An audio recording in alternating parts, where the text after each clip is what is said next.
자, 오늘 말씀의 제목을 한번 따라해 볼까요? 다음 세대를 키워야 희망이 있다. 모세가 잘한 것이 많이 있지만 그 중에 하나는 모세는 다음 세대를 키운 것입니다. 여호수아를 키운 거예요. 만약에 그가 여호수아를 키우지 않았다면 출애굽의 최종적인 목적지인 가나안 땅으로 200만 명을 인도할 수 있었겠냐 말입니다. 오합지졸에 불과한 그들을 이끌어갈 수 있는 리더를 키웠다는 것이죠. 가정도 교회도 국가도 다음 세대가 잘 자라나야 희망이 있습니다. 리더십의 유명한 말처럼 계승자가 없는 성공은 성공이 아닙니다. 경영학의 대가인 피터 드루커는 이런 얘기를 했습니다. 계승자가 없이는 성공도 없다.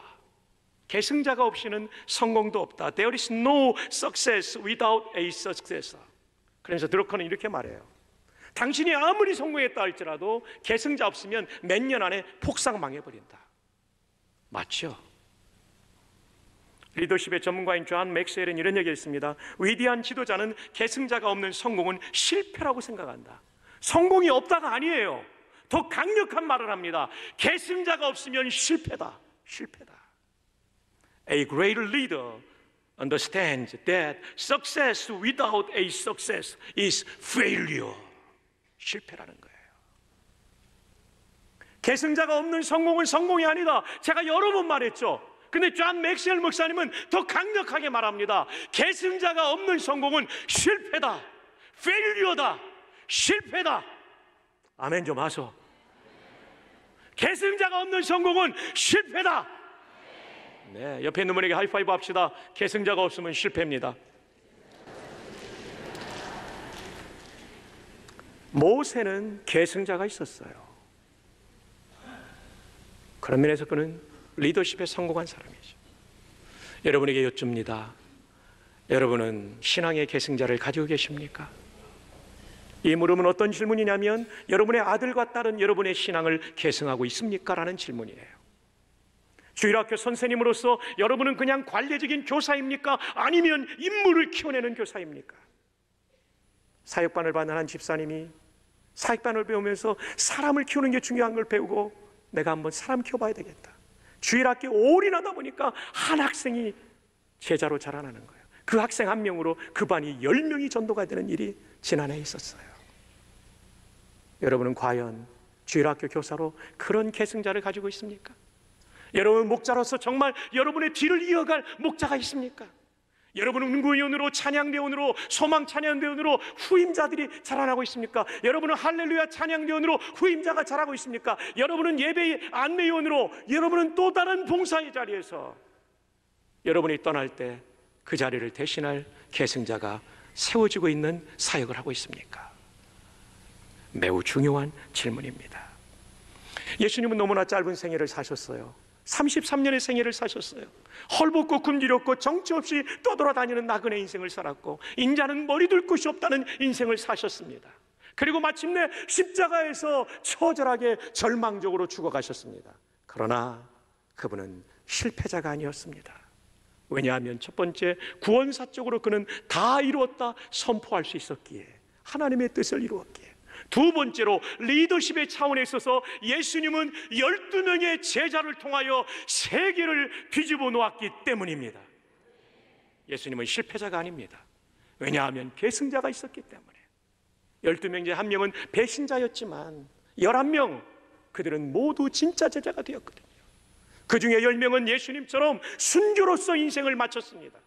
그리고 한 사람은 끝까지 교회를 지키기 위하여 살아남아 교회를 지켰습니다. 그가 사도 요한입니다.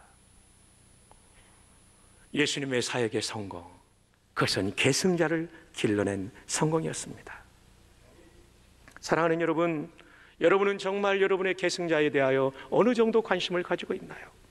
그저 자녀들이 좋은 대학을 가고 좋은 직장을 얻고 그리고 웬만한 배우자를 만나서 결혼하면 내가 부모로서 성공했다고 생각하지는 않습니까? 그것이 전부가 아닙니다. 그 자녀가 하나님을 경외하지 않고 있다면 여러분의 신앙, 여러분의 인생은 성공일 수가 없는 것입니다. 왜냐하면 하나님을 만나야 우리 자녀들의 인생이 진짜 의미 있기 때문에, 방황이 되지 않기 때문에.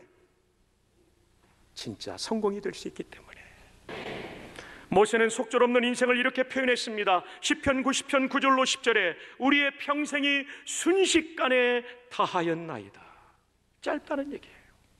우리의 연수가 70이요 강건하면 80이라도 그 연수의 자랑은 수고와 슬픔뿐이요 신속히 가니 우리가 날아가니이다. 정말 쏜살같이 달려왔어요. 모세는 그래서 내가 떠난 이후에 후임자를 준비하는 거죠. 그것이 오늘 본문에 드러나고 있는 것이죠. 자, 함께 출애굽기 33장 11절을 한 번 더 읽어요. 시작. 사람이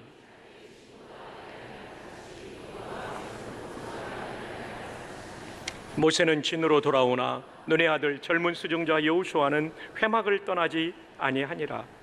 눈의 아들이라 하니까 여러분 이 육신의 눈, 아이를 생각하는 분이 있을까봐 제가 히브리어하고 영어를 써놨습니다. 이 눈은 생선이라는 뜻을 가지고 있대요. 이 여호수아의 아버지 이름은 생선이라는 뜻이에요.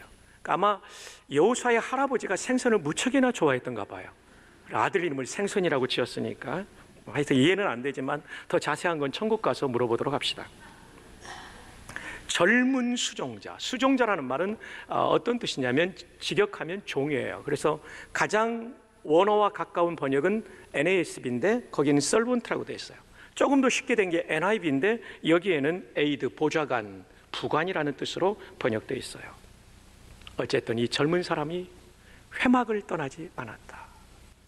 사랑하는 여러분, 우리 자녀들이나 우리의 후배들이 하나님이 쓰시는 사람으로 성장해 가는 데 있어서 매우 중요한 것은 회막의 삶이에요. 회막은 뭡니까? 미팅 텐트예요. 하나님을 만나는 자리예요. 회막에서 다음 세대의 사람들이 자라나는 거예요. 그 회막은 이렇게 정의할 수 있어요. 우리가 이렇게 모여서 드리는 공예배가 회막의 기능을 갖고 있어요. 뿐만 아니라 개인적으로 드리는 성경 읽는 시간과 기도하는 시간, 그리고 순종하는 순간이 회막이 될 수 있어요. 매일매일 기도의 삶, 새벽의 삶이 회막이 될 수 있어요. 이런 회막의 삶이 없는 사람은 하나님이 쓰시는 인생이 될 수 없다는 것입니다. 이렇게 광야같이 힘든 인생을 우리의 자녀손들이 어떻게 살아갈 수가 있을까요? 물질 문명은 고도로 발전해 있는 대한민국이지만 정신 문명은 황폐화되어 있고 영적으로는 우상이 드글드글한 이 대한민국에 그들이 살아남기 위해서 해야 될 가장 중요한 일은 회막의 삶이 회복되는 것인 줄로 믿습니다. 수십 년이 지난 후에 엄마 아빠 저를 위해 도와주시긴 했지만 내 삶의 진정한 의미를 나는 발견하지 못했어요. 이제 나는 어떻게 살면 좋아요? 회막의 삶이 없으면 이런 삶을 살 수밖에 없는 거예요. 그러나 회막의 삶이 있어 하나님을 만나는 사람은 가슴속에 하나님의 인도를 받고 내가 무엇을 위해 살아야 되고 무엇이 중요한지를 알고 살게 되는 줄로 믿습니다. 신앙의 계승, 여러분의 자녀들이 여러분의 신앙을 계승하는 가장 중요한 것이 회막의 삶이라는 것을 기억하시기를 바랍니다. 자, 그렇다면 여호수아의 이 회막의 삶은 어디서 나왔을까요? 모세를 보면서 배우게 되는 거죠. 모세가 회막의 삶, 예배의 삶, 기도의 삶을 가르쳤겠죠. 그러나 그보다 더 중요한 것은 자식은 부모의 말을 통해 배우는 것보다 부모의 어깨너머로 배우는 게 많아요. 부모의 행동을 통해 배우는 게 더 많아요. 볼까요? 출애굽기 33장 11절.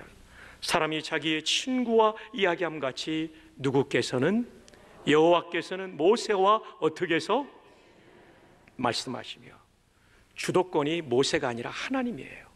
여호와께서 모세를 친구로 여기셨다는 거예요. 기도하는 모세의 모습을 보며 여호수아는 그 등 뒤에서 배우는 거예요. 하나님이 우리의 지도자 모세를 저렇게도 친밀하게 만나주고 계시는구나. 나도 모세처럼 하나님 만나고 싶다. 여러분, 여러분의 삶이 이렇게 된다면 여러분의 자녀들의 미래는 복될 거예요. 나도 우리 엄마처럼 기도하고 싶고, 나도 우리 아빠처럼 기도하고 싶고, 나도 우리 부모님처럼 신앙생활하고 싶다. 그러면 거기서 여호수아가 일어나는 거예요. 유태영 박사님 얘기를 드렸는데, 저는 지난 주간에 유태영 박사님과 친한 분을 만났는데, 저는 유태영 박사님 아버님만 모승이었는 줄 알았는데 그 집안이 4대가 모승이었다네요. 4대가 모승이었어요. 4대 모심의 집안의 유태영 박사처럼 한국 현대사의 빛나는 인물, 새마을운동의 정신적인 이론적인 것을 다 제공한 사람, 건국대 부총장을 지낸 장로님, 지금도 살아계세요. 어떻게 4대 머슴 집안에서 이런 인물이 나왔을까요? 다음 세대의 지도자가 나왔을까요? 그거는 유태영의 어머니 때문이에요. 나의 어머니라는 유태영 박사의 책을 보면 어머니는 공부를 배운 적이 없어요. 모심의 아내였으니까. 어머니는 가진 돈도 없었어요. 근데 한 가지가 있었어요. 어린 유태영을 앉혀놓고 기도해 줄 때마다 전지전능하신 하나님, 본래는 전지전능인데 어머님이 이 공부가 짧으니까 전지전능으로 알고 계신 거예요. 전지전능하신 하나님 아버지, 우리는 가난하고 아무것도 없습니다. 그러나 하나님이 우리 태영이에게 복을 주시면 하나님을 위해, 이웃을 위해 귀한 인물 될 줄로 믿습니다. 이 엄마의 기도를 먹고 자라고, 엄마 따라 새벽기도 나가고, 엄마 따라 기도하다가 하나님 만나고, 초등학교 5학년 때 성령의 강한 임재를 경험해요. 평생 기도하면서 서울 올라와서 쓰레기통 밥을 10년 넘게 먹지만, 야간 고등학교 다니고 야간 대학 다니지만 가슴에 불이 있는 거예요. 인생이 어렵다고 꿈이 없는 게 아니더라고요. 하나님이 함께 하시면 꿈이 생기더라고요. 하나님이 함께 하시면 고난을 이길 수 있는 용기가 생기더라고요. 그래 편지 써가지고 덴마크 국왕 도움으로 덴마크 대학 가서 유학하잖아요.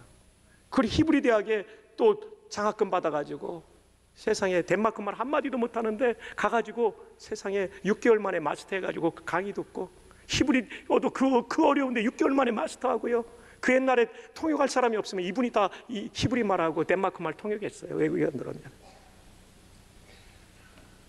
그리고 하나님의 은혜로 히브리 대학 석박사과정 통합과정을 최단기로 마치고 성적 우수상을 받고 국립 벵구리온 대학의 교수가 됐다가 귀국하여 건국대 부총장까지 지낸 유태영 박사 이생에, 이거는요, 가난해도 머슴의 아들도 희망이 있다. 하나님을 제대로 믿으면 희망이 있는 거예요. 그러나 여러분, 유태영 박사와 동시대에 임신굴에 얼마나 뛰어난 집안의 아들들이 많았겠어요. 그들은 역사 속에 다 사장돼 버린 거예요. 그러나 머슴의 아들이 쓰임받은 거예요. 여러분 기억하십시다. 하나님이 손들어주는 자녀들이 되기를 바랍니다. 우리 자녀들이 회막의 삶이 있기를 바랍니다. 그러기 위하여 우리가 먼저 회막의 삶이 회복되기를 주님의 이름으로 축복합니다. 예배 제대로 드리자고요. 졸지 말고, 성경 제대로 읽자고요. 기도 좀 제대로 단디하자고요. 내가 회막의 삶이 있어야 자녀들이 배우는 거예요.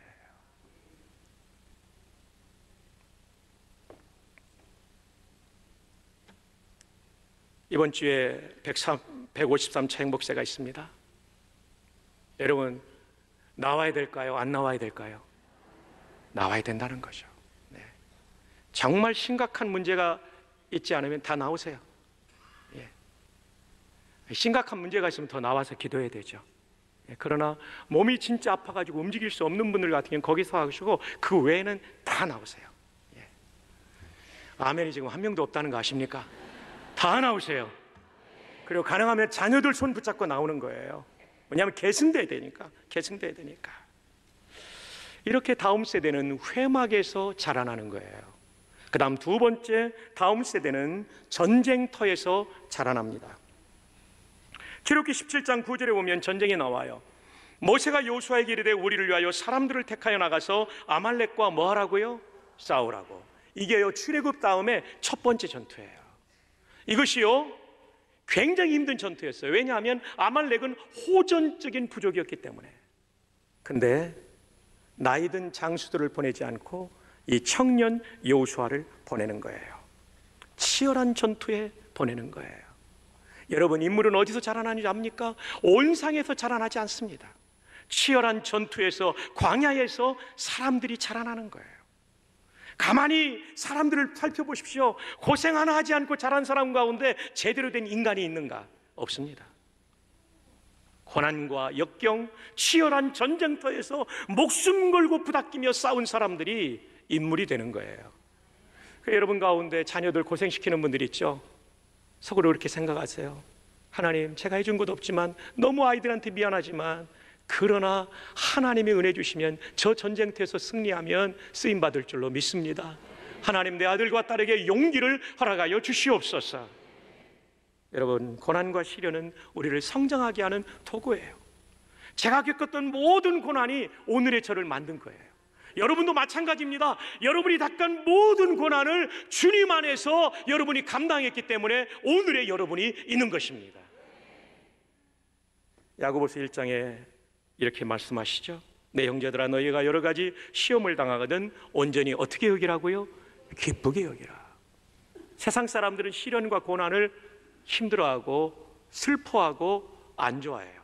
그러나 성경은 기쁘게 여기라. 우리도 안 될 때 있지만 이걸 닮아가야 복된 거예요. 3절 여러분 시작. 이는 4절 제가 있습니다. 인내를 온전히 이루라. 이는 너희로 온전하고 구비하여 조금도 부족함이 없게 하려 함이라. 여러분, 시련과 고난이 우리를 온전한 사람으로, 우리를 준비된 사람으로 만들어 주는 거예요. 여러분, 고난을 나빠하지만 마십시오. 그렇다고 찾아다니면서 고난받으라는 얘기는 안 하겠습니다만은, 내게 고난이 다가올 때 하나님, 오늘 이 고난을 통하여 나의 어떤 부분을 보완하려고 하시나이까? 제가 말했지만 정말 좋은 말 같아요. 이거 원고에 없는 말이에요. 하나님이신 말이에요. 한번 따라합시다. 하나님, 무엇을 보완시키려고 저에게 이런 고난을 허락하셨나이까? 관점이 이 관점을 가져야 되는 거예요. 여러분, 연필 심인 흑연과 간장 담을 때 던져놓는 숯 있잖아요. 숯 큰 거, 그거하고 다이아몬드가 원소가 같아요. 이렇게 원소는 같은데 성질이 다른 물질을 화학에서는 동소체라고 부른다고 그래요. 똑같이 탄소입니다. 연필심도 흑연도 탄소고, 간장 담글 때 던져놓는 숯덩어리 이거 있죠? 이것도 탄소예요. 카본이에요. 다이아몬드도 탄소입니다.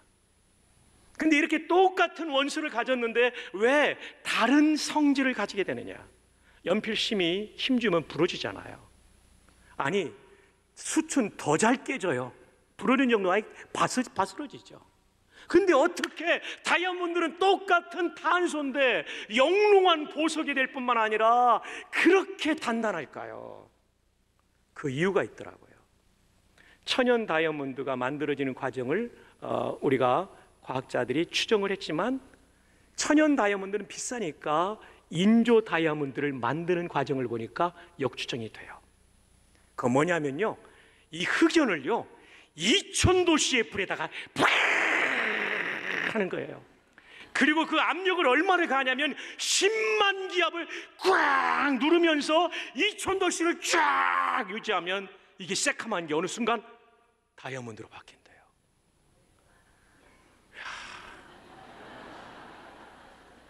제가 지금 이게 목소리를 아끼지 않는 이유는 조는 분들을 깨우기 위해서고 집중하지 않는 분들을 집중시키게 하는 거예요. 한 번 더 할게요.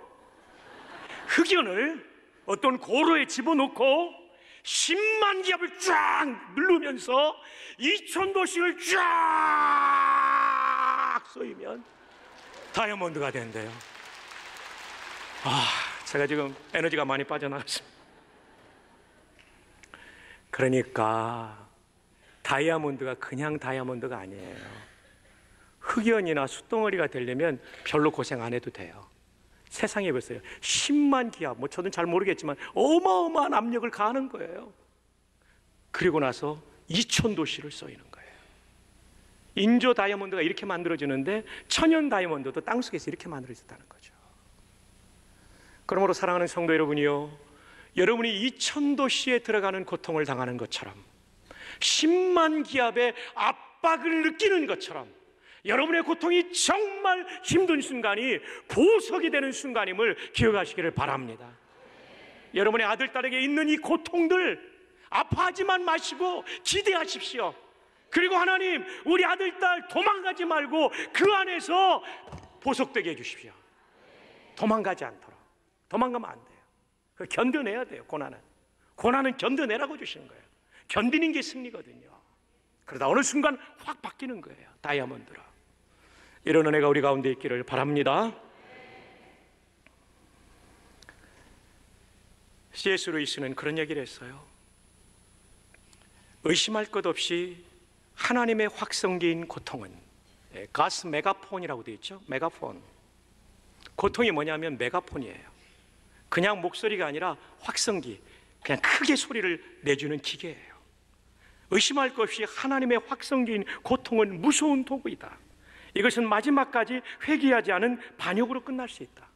여러분, 고통이 다 좋은 게 아니라요, 그 고통 가운데도 하나님 안 붙잡으면 하나님 반역할 수 있다는 거예요. 이게 C.S. 루이스의 원문이에요. 하지만 but으로 시작되죠, 문장이요. 하지만 또한 그것은 나쁜 사람이 개선될 수 있는 유일한 기회를 준다. 고통 때문에 나쁜 길로 가던 사람이 터닝백 할 수 있다는 거예요. 그 다음, 베일을 벗기고 반역하는 영혼의 요새 안에, 사람의 마음속에 요새처럼 단단하게 하나님을 거부하는 마음이 있잖아요. 때로는 성도들 안에도 은혜를 거부하는 요새가 있단 말이에요. 그 요새 안에 진리의 깃발, 성경 말씀을 세울 수 있다는 거예요. 사랑하는 여러분, 고통 가운데 하나님의 말씀이 내 안에 들어오고 기도가 시작되고 하나님의 통치가 시작되면 이 사람의 인생은 놀랍게 바뀌는 인생이 되는 것입니다. 고통은 무서운 것입니다. 잘못하면 하나님을 반역할 수 있고요, 잘하면 하나님을 붙잡고 하나님이 바꿔주시는 역전승을 경험하게 될 것입니다. 우리 모두가 하나님을 더 가까이 알게 되는 고난의 과정이 되기를 바랍니다. 그래서 시인은 이렇게 말합니다. 시편 119편 71절에 고난당한 것이 내게 유익이라 이로 말미암아 내가 주의 윤례들을 배우게 되었나이다. 고난이 유익이다. 다이아몬드 만들어주니까. 67절에 고난당하기 전에 내가 그릇 행하였더니 이제는 주의 말씀을 지키나이다. 맞아요. 이 고난당하기 전에는 그릇된 길을 가다가 고난이라는 하나님의 확성기 메가폰을 통하여 돌아오게 된다는 것입니다. 사랑하는 성도 여러분, 진심으로 주 안에 사랑하는 성도 여러분, 여러분이 당하는 고난을 하나님의 확성기로 대하십시오. 그리고 이 고난 속에 담겨있는 하나님의 분명한 음성을 들으십시오. 아들아, 딸아, 그 자리에서 돌아와야 된다. 아들아, 딸아, 그 길로 가면 안 된다. 아들아, 딸아, 네 삶이 새로워지기를 바란다. 그럴 때 이 고통은, 이 고난은 우리를 살리는 고난, 하나님이 우리를 빚으시는 고난이 될 줄로, 다이아몬드로 만드는 고난이 될 줄로 믿습니다. 이제 말씀을 맺습니다. 저와 여러분의 후손들이 신앙의 계승자가 되기를 바랍니다. 하나님의 은혜를 아는 사람, 하나님의 은혜로 승리하는 사람, 부모가 남겨준 유산보다 강력한 하나님의 유산을 이어받을 수 있는 사람들이 되기를 바랍니다. 그러기 위해서 우리가 해야 될 것, 회막에 세워야 됩니다. 회막에 세우기 위해서 우리가 해야 될 것, 우리 회막의 삶이 모범이 되어야 됩니다. 두 번째, 아이들을 온실에 키우지 말고 전장터에서 키우는 것을 두려워하지 마십시오. 하나님께서 여호수아를 아말렉과의 전투에서 보호하신 것처럼 여러분의 자녀들을 그처럼 보호하실 줄로 믿습니다. 그러면서 세 가지를 기억하십시오. 다음 세대를 키울 때 계승해야 될 세 가지. 1번, 자매들이 읽어주세요. 시작. 2번, 네, 첫 번째는 하나님 사랑이에요. 두 번째는 이웃 사랑, 그게 섬김이에요. 성공이 아니라 섬김이 목표가 돼야 돼요. 성공은요, 허무한 거예요. 명예가 얼마나 갑니까? 안 갑니다. 성공이 아니라 섬김이 목표가 돼야 돼요. 성공을 위해서 다른 사람을 짓밟는 것은 그 인격이 망가지고 그 영성이 다 파괴되는 거예요. 섬김이 목표가 돼야 돼요. 유명한 서서평 선교사님 말처럼 성공이 아니라 섬김이다. 100년이 넘어도 서서평의 이 정신은 우리의 가슴을 울리고 있지 않습니까? 왜냐하면 그가 그렇게 살았기 때문에. 영양실조로 죽은 여자 선교사님 1930년도가 그래요. 침대 머리맡에, 그 미국 선교사의 머리맡에 Not success but service, 성공이 아니라 섬깁니다. 지금도 울리고 있잖아요. 이게 진짜 성공이에요.